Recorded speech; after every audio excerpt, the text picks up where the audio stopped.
We're here just outside of Covè in sort of south central Benin, visiting with farmers that are producing rice and have been involved with researchers, but also with extension and scaling through the technologies for African Agricultural Transformation, or TAAT program,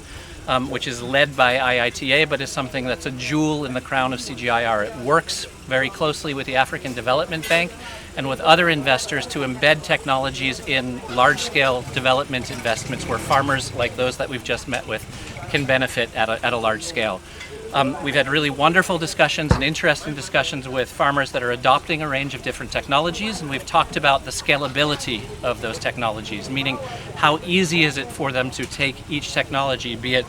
a change in how they manage fertilizer, a change in variety, a change in how they manage water, and how easy it is for them to adopt those different technologies. And what was interesting is the discussion is that we identified the need to work not only at an agronomic level around training and extension in partnership with the Ministry of Agriculture here, but also around the need to address policies with respect to fertilizer pricing, economics with respect to the cost of labor, and knowledge transfer with respect to how to manage water in inland valleys like this where rice is being grown. So it's been a very interesting, multicultural and multidisciplinary visit.